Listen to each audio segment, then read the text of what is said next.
Most of my clients, they speak English too. So Yes, even though or those who don't, guys, you need to learn English, honestly. Those who don't, they do. That's very helpful. That's very helpful. Doesn't matter if you're in Miami or New York. So yay! All right, let's. English. It's a first my experience that I'm recording something in the car. So I just usually time. see it like on YouTube. It looks so cool, like I'm a professional blogger. Influencer, of course. Should I even? Yeah, I was waiting for you to mention it. But actually, you're quite an influencer, Alex. So it's a big honor. The honor to is be mine. your The honor limo is mine. service. No, it's my pleasure. Today. Yeah, and I'm gonna probably show you some around.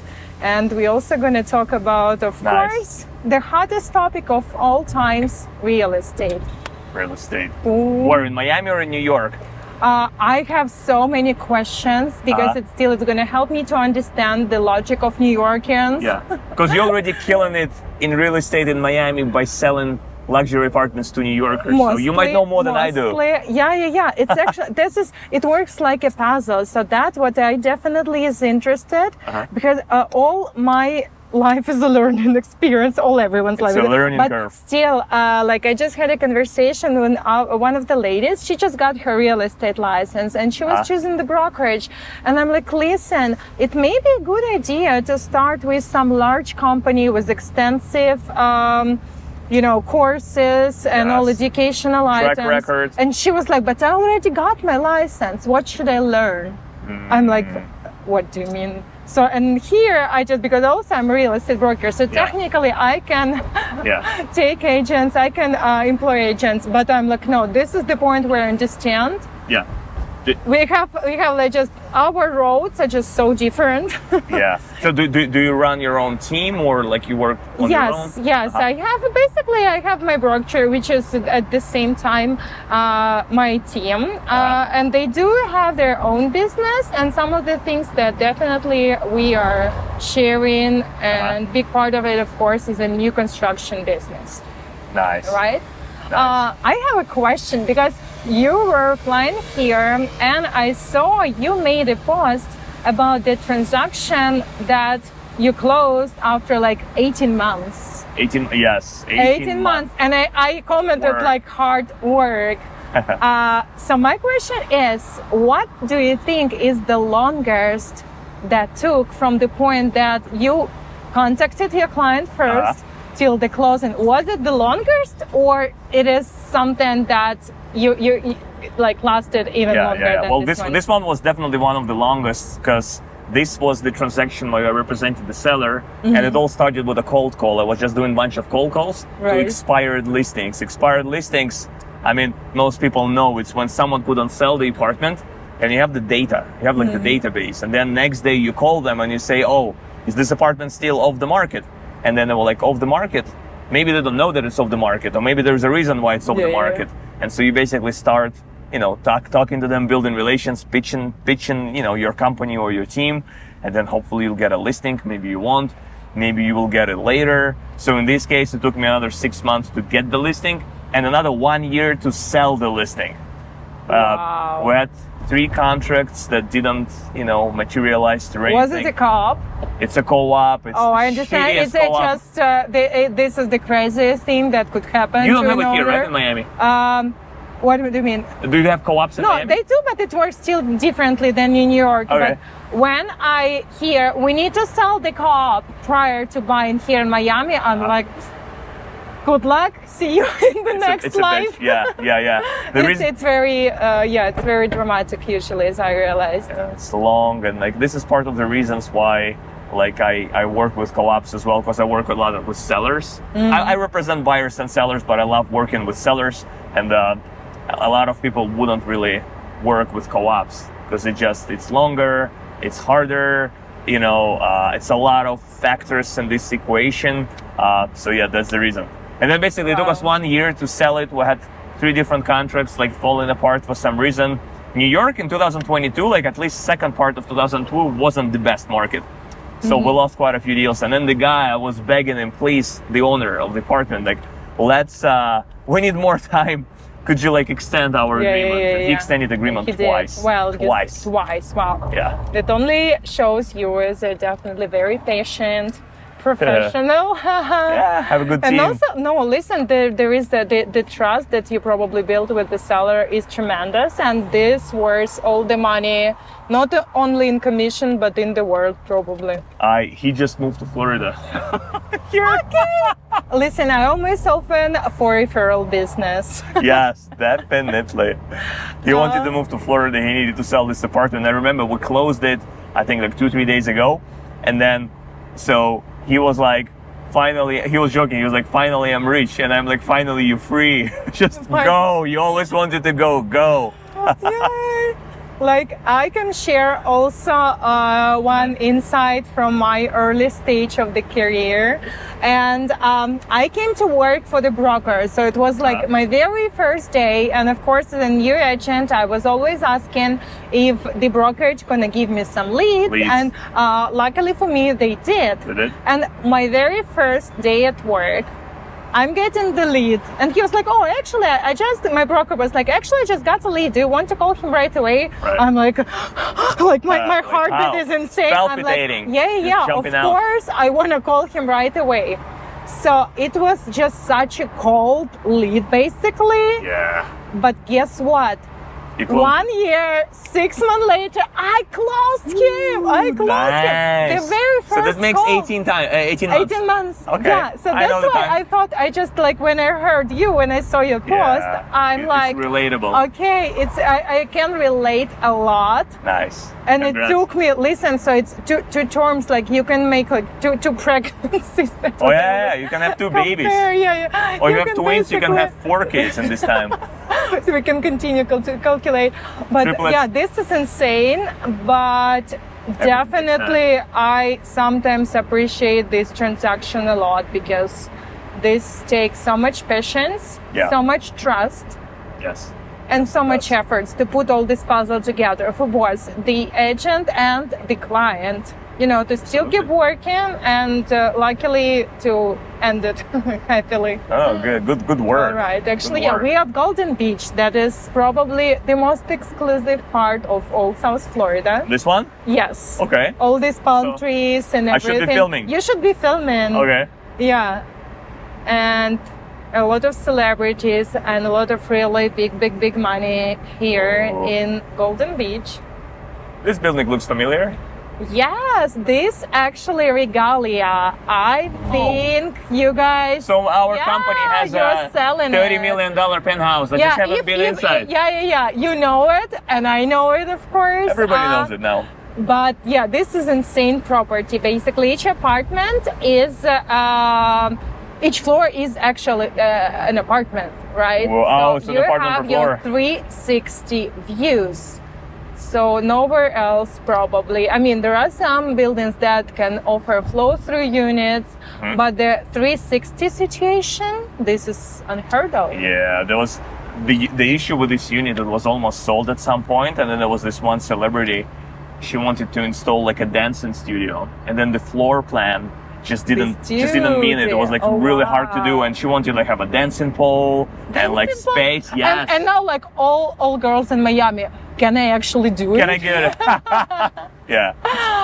Now with this apartment. Cool. Oh, maybe depends on the size. So $30 million deal was lost because the apartment didn't have the dancing pole. And then didn't have the more. It's already giant. It's like one of the biggest apartments. This is the struggle that I feel on. Because can you imagine the disappointment of everybody? Basically, you know, but like because people come from Hollywood, like La La Land. Sometimes it's just like bigger, more, faster. But not with this building. It's exclusive, exquisite. It's very private. It's for sure. There are like basically how many? Hello. Oh, I bet he rented his car. That's usually how you see people who are driving their cars or who is renting in Miami. He doesn't care about tires much. He just needs to. Never saw the owner of like Lamborghini on the Ocean Drive doing such. They just chill. Yeah, they chill, they enjoy. And the rentals, talk to your friend Sarah. She is going to tell you everything about it. Yeah, dude knows everything about the cars. Yeah. Nice. Okay, so here actually, you should be filming now too. These two buildings are the newest Aquilina. And we touched the base about them a bit earlier today when we were doing the walkthrough video for the Sandridges. And this is the original Aquilina. So this is the Aquilina Hotel. So if you guys are looking to book this stay in Miami area in Sunny Isles, you want to be on the ocean, they many times were getting #1 first place in the best resort in the continental part of the USA. Oh, wow. So it's this huge. Wow. Yeah, and this is basically here's like nothing.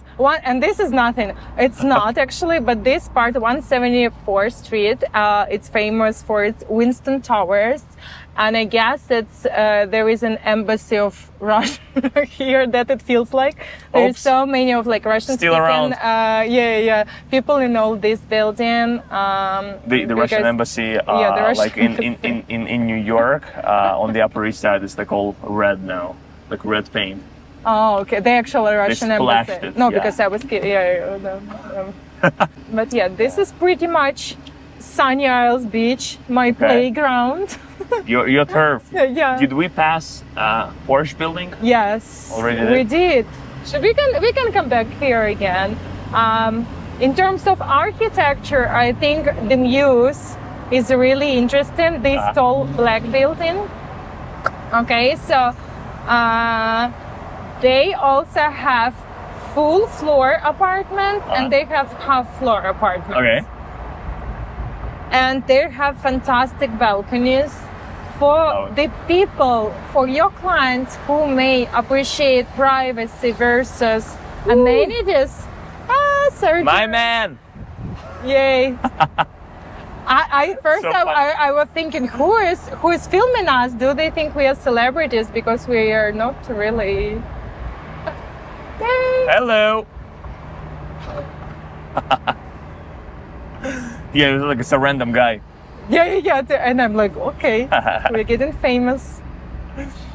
Okay, guys. So we don't want to be famous. We want just to be real rich. estate agents. Rich. Rich and skinny. Rich and skinny. No, like rich and like.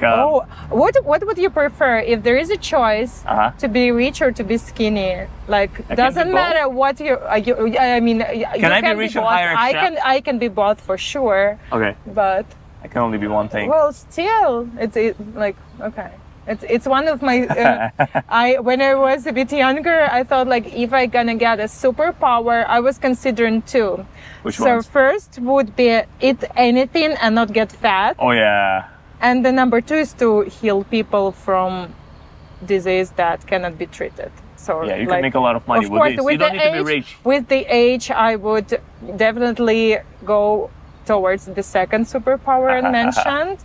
But really, the first one was such a thing. Yeah, no, definitely. You know, that I did so much hustle. Like, at some point, I would love to like understand every single person, like the language of every single person in the world. We could pick this skill up. This is so cool. I think we are getting closer. No, AI and everything. Yeah, ChatGPT is pretty good now. We almost have no problem now, and we will like. I guess it's all the borders that we still have due to like culture differences and language. We're almost done with all of them. Yes, eliminated. Like totally. So as a real estate agent, what's your favorite time of the year? My favorite time of the year, I think of course it's a season, and meaning season in Miami, usually it's from November to March. Okay. Also for my sellers or future sellers who are gonna sell with me, right? They know, because even though there's still like a lot of things happening, even in terms of rental, still we have better better pricing options available for sellers when the season just starting, right? So a lot of people trying to list the property close to November, because a lot of people come into town just to visit, or they come in for holidays or for all this winter situation that is super comfortable here in Miami. I mean, even June now, it seems like not bad this year. I love it. It's lovely. Now, but it's not the season now, it was just, it considers to be low season. We still have a summer season, which is July. Okay. It stands alone because usually people are done with their schools, like their kids done with school. So anyway, it's summer and they need to go somewhere close to the water, close to the ocean. Okay. So July, usually it's pretty busy in Miami too. And then probably August would be the slowest month because some people are still not back from Europe.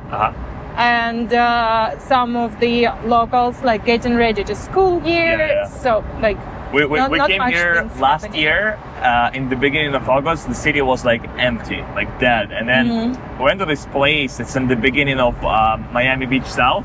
It's called Call Me Gabby.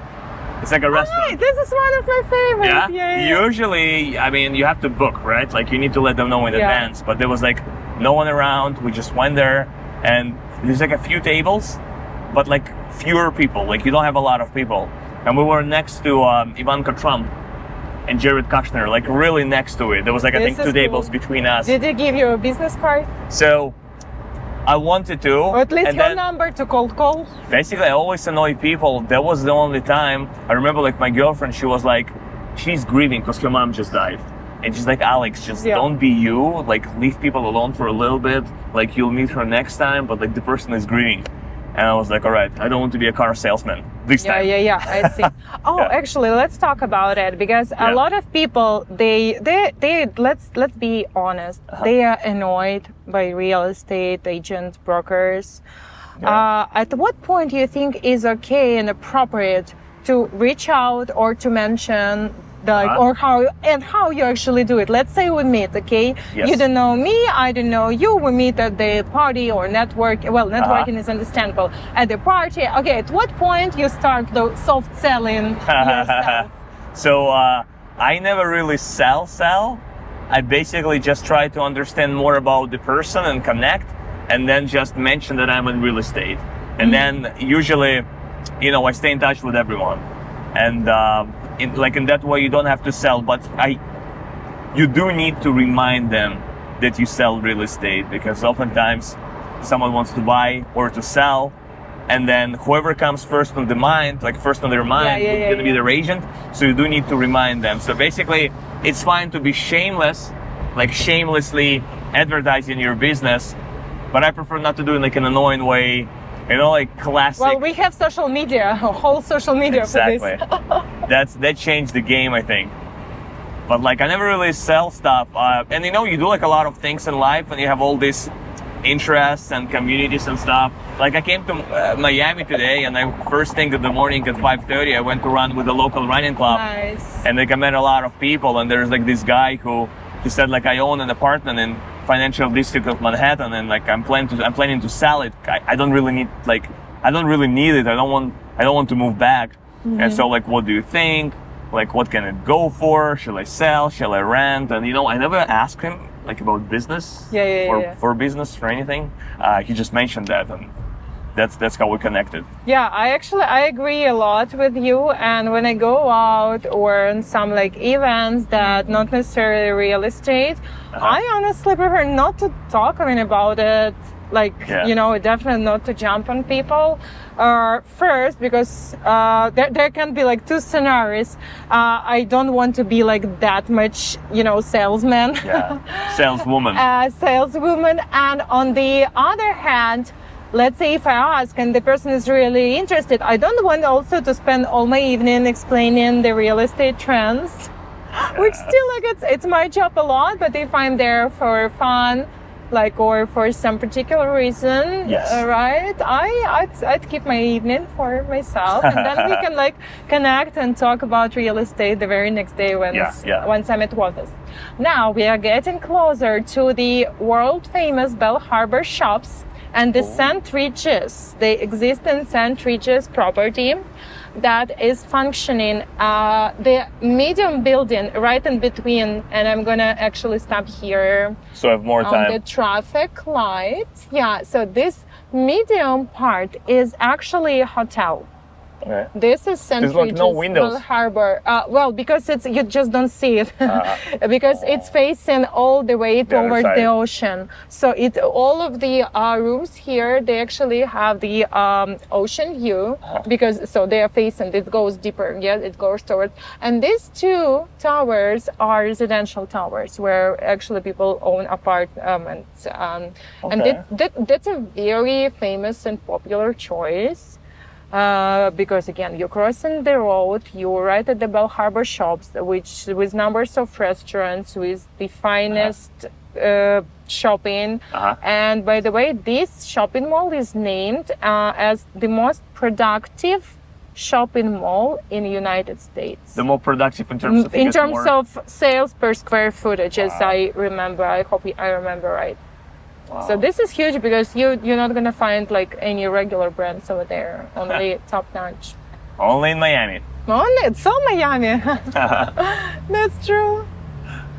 But still, yeah, even though like a lot of Miami, I'm still struggling. I told you I speak about it with my psychologist sometimes. Okay. As many people who are in Miami or who market Miami, I mean, listen, Miami, it even sounds arrogant, Miami, I'm from Miami, so I don't know how they call it, but I'm still like struggling with it. So a lot of times you see the very attractive picture in the social media, and then once you like trying to understand this person or to know more about or this person, but there is nothing behind. So tell me about it. Like let's say even in real estate, you see the Instagram, it looks super attractive, like they're selling multiple millions of properties, and then you kind of like Google or do some research, and there is nothing. Tell me about it, how it works in New York in terms of this.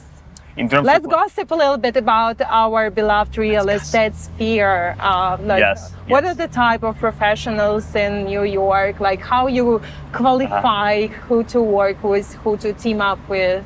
So I'll try to work with everyone, but like we definitely have a few groups. Are we talking about like real estate agents or buyers? Yes. I told you let's gossip about it. You have like older crowd, we call them Park Avenue brokers, like those classic expensive, old buildings. And then there was like very, very orthodox, very, like back from the 80s, 90s type of brokers from 70s. They've been doing business the way they're doing this business for years. They have an impressive Rolodex. They know everyone. They grew up maybe in New York, or they come in from different backgrounds. So they've been having like a lot of successes in the old-fashioned way. And then those are the type that like they can be great, but they also type of like talk about the experience all the time. Like like we just talked, that you have personality and experience, right? And personality is more important than experience. But like this type of brokers, they're always like, I've been doing this for 35 years, and like you work with them, you close a sale, and all you hear about is like, I've been doing this for 35 years. And then honestly, this is like the main argument, right? We just closed the deal with the person. She was an attorney, and then she was so slow. Like we've been reviewing the contract. 4 seasons. So this white building, it is a 4 seasons. All glass. All glass, So like she was very slow. She was reviewing contracts for like 5-6 weeks. Usually we take like a week or two to review the contract. And she's like, I've been in this business for 34 years. I know how it works, And then like things change. It's hard to play with it, but still, to me, it's not the actual thing that I only listen to when they say I'm in the business 20 years. But back in the day, because I actually have broker's license, I got it right on my 3rd year that I worked. Because I was getting a lot of like, she's a young girl, she doesn't know what she's doing. Yeah, exactly. And that was definitely not my situation. I put a lot into my education, and as I told you, I'm getting every opportunity to learn something new, to study, to do my conclusion, to do my researches. And Good. at some point, Do your homework. I thought it's good to get the broker license. Because in this case, at least these like old school real estate agent, they see your license as a broker. Yes. And they treat you different. I mean, believe it or not, but they do. So like once you have a broker's license difference. as opposed to just like a salesperson license. Yeah, you can still work as an agent, but you're becoming a broker associate, meaning you're still agent, but you have the broker's license. This You is can the hire marker. people, you can run your company. You can't. You can, that's what I told you. If you have the broker license, you have an option to, yes, open your own brokerage and hire people, or you can still be on the team with where you worked, in the brokerage that you worked with, and you'll be called broker associate. And this is the marker when you're putting it on your like business card. They know, they see broker associate. They see you are an agent who has broker's license. Nice. So they treat you more serious. That's the impression I got, honestly. Okay. Like, I don't know, maybe it was some kind of like placebo effect. No, everything, whatever moves it. Like there are some companies where they have a culture where outside of the company, you can have any type of business card. You can call yourself any type of person. That's why everybody is like a president or vice president. But inside of the company, the hierarchy should be structured.